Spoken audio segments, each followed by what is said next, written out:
of class 1. अस्सलाम वालेकुम student, कैसे हैं आप सब? उम्मीदें बहुत अच्छे होंगे। अपना बहुत ख्याल रखिएगा। कोरोना वायरस की वजह से हमारे स्कूल दोबारा से बंद हो चुके हैं। आप सब लोग इस माह रमज़ान में बहुत सारी दुआ कीजिए कि ये वायरस ख़त्म हो जाए और इस मुल्क, इस दुनिया से ये सब ख़त्म हो जाए ताकि हम सब की लाइफ दोबारा से नॉर्मल हो जाए इंशाअल्लाह ताला। हम अब दोबारा से ये वीडियो आप लोगों को सेंड करेंगे, तो आप लोग बहुत अच्छा सा काम कीजिएगा, वर्क कीजिएगा। जो भी वीडियो हम आपको सेंड करें, उसका जो भी वर्क होगा आप उसको फॉलो कीजिएगा।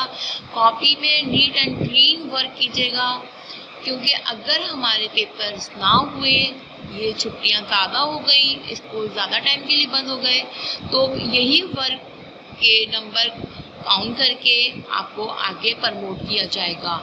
इसलिए डेट वाइज ये काम कीजिएगा और जो हमारा ऑनलाइन की टाइमिंग्स होंगी उसमें आप सेंड कीजिएगा। हम सब का जो है आप लोग का सब लिख के रखेंगे कि किसने कब सेंड करवाया है काम या नहीं करवाया है, तो इसको आप लोगों को ऑनलाइन में भी आपको रहना है, ठीक है। अगर आपने ऑनलाइन में हमको व्हाट्सएप पे काम सेंड नहीं किया रेगुलरली, तो फिर आपकी एब्सेंट काउंट होती रहेगी।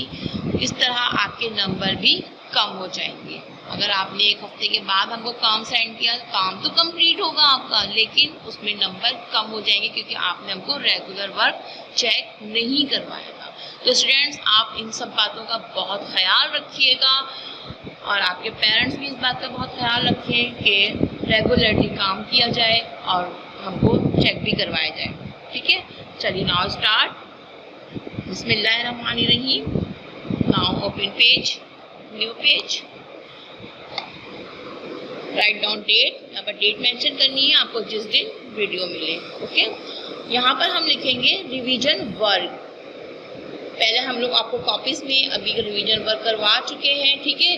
तो हम यहाँ रिवीजन वर्क हम आपको कॉपीज में भी, जो आप अभी स्कूल आ रहे थे लास्ट टाइम, तो हमने आपको कॉपीज में रिवीजन वर्क काफ़ी करवा दिया था, ठीक है। अब हम वही सब चीज़ें दोबारा ऐसे ही रिपीट कर रहे हैं। मंथ ऑफ नवंबर से लेकर और मंथ ऑफ फरवरी तक का जो वर्क है वो हम आपको दोबारा से रिपीट कर रहे हैं। लेकिन आपको सब चीज़ें अच्छी तरह से याद करनी है और लिख लिख के देखना है, क्योंकि अब आप लोग 2 क्लास में चले जाएंगे तो अब आपको रीडिंग भी आनी चाहिए और लिखना भी आना चाहिए, ठीक है ना। तो इतनी मेहनत तो आप लोग घर में कीजिए। हम आपको जो भी लिखवा रहे हैं वो सब आपको बहुत अच्छा सा आ जाना चाहिए। अब कहीं से भी रीडिंग हो, आपको हर बुक की रीडिंग आ जानी चाहिए इंशाल्लाह ताला। तो नाउ स्टार्ट क्वेश्चन आंसर। आज मैं सवाल जवाब आपको स्टार्ट करवाती हूँ। यहाँ पर हेडिंग डाल लीजिए, सवाल जवाब, ठीक है। सवाल नंबर 1, बुलबुल। पहले भी मैंने आपको ये सब हिज्जे करके लिखवाया था। बुलबुल, बेलाम बेलाम, बुलबुल उदास क्यों बैठा था? बुलबुल उदास क्यों बैठा था? क्वेश्चन मार्क, सवालिया निशान होता है, ये डालना बहुत ज़रूरी होता है। बुलबुल उदास क्यों बैठा था? इसका आंसर क्या है? इसका आंसर आप लोग पीछे रिवीजन में देख के खुद से कीजिएगा, ओके स्टूडेंट्स। यही आपका टेस्ट हो रहा है, यही आपका वर्क है कि जो पीछे लिखा होगा आपकी कॉपीज़ में उसको आप घर की कॉपीज़ में एक दफ़ा लिख के देख लीजिएगा और फिर इसमें आप बगैर देखे लिखिएगा। एक तरह से ये आपका टेस्ट है, क्योंकि हम रिवीजन में इसको करवा चुके हैं। आंसर आपने खुद लिखना है, बुलबुल उदास क्यों बैठा था। सवाल नंबर 2, सवाल नंबर 2, खुशियाँ कौन लाती है? सवाली निशान, खुशियाँ कौन लाती है? पता है आपको खुशियाँ कौन लाती है? जी, जो हमने क्लास में बहुत दफ़ा याद किया था और आप सबको याद भी होगा। खुशियाँ कौन लाती है?